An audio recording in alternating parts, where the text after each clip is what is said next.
Radio Classique, Social Echo. Au cœur des enjeux de l'entrepreneuriat social avec KPMG. Social Echo avec vous, Christine Quentin. Bonjour Christine. Bonjour Eric, bonjour à tous. En partenariat avec le quotidien La Croix. Aviram Rosine est de passage en France cette semaine. Peu connu du grand public, il s'est fait connaître par les spécialistes à travers le monde pour sa capacité à remettre de la végétation et de l'eau sur des terres totalement sèches et arides. Oui, celles et ceux qui s'intéressent au problème de la déforestation dans le monde connaissent ce nom, Aviram Rosine. Ce serial entrepreneur, comme il se définit lui-même, d'une 50aine d'années, a redonné vie à plus de 70 hectares dans le sud-est de l'Inde, près de Pondichéry.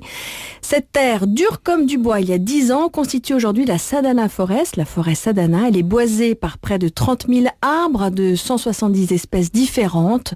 Plus d'une 50aine d'animaux et d'oiseaux y ont été réintégrés et ce miracle écologique a été rendu possible uniquement grâce à l'aide de volontaires qui viennent par milliers chaque année d'une 50aine de pays, dont beaucoup de Français.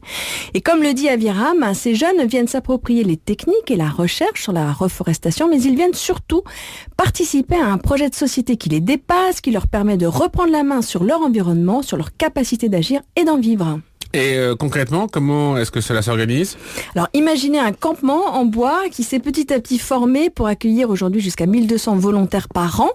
Au départ, il y avait Aviram, sa femme et sa fille, avec l'idée d'aider les habitants à retrouver une souveraineté alimentaire par leurs terres. Et aujourd'hui, l'hébergement est toujours gratuit à Sadhana Forest, en échange de quoi chacun travaille, plante des arbres, constitue des rigoles pour garder l'eau de pluie ou participe aux recherches, aux ateliers de formation ou à la vie du camp. Alors c'est tout sauf une sinécure, levé 5h30 du matin, l'eau est puisée sur place, la nourriture végétarienne est préparée sur place, l'électricité issue des panneaux solaires du campement, aucune source d'addiction n'est admise, pas même la cigarette.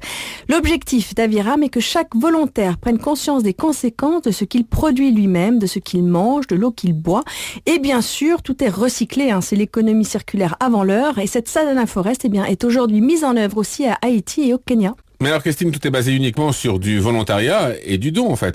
Oui, et c'est ce qui fait que ça marche. Aviram Rosine n'est pas un rêveur, simplement il croit dans la force de sa vision. C'est un projet qui participe à l'amélioration des conditions humaines et c'est ce qui fait qu'en 10 ans, plus de 21 000 personnes sont venues apprendre l'art de rendre la terre fertile et ont contribué par des dons à hauteur de 2 millions de dollars. L'ONU soutient désormais le lancement de Sadhana Forest au Kenya. D'autres régions de l'Inde sollicitent l'équipe de volontaires pour recréer ces écosystèmes de vie et surtout pour former et rendre autonomes les habitants du pays.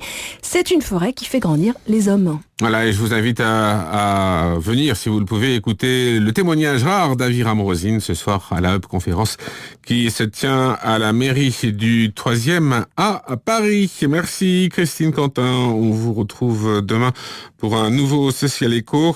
Dans quelques minutes, la question écho du jour, faut-il se réjouir de la baisse de l'euro ?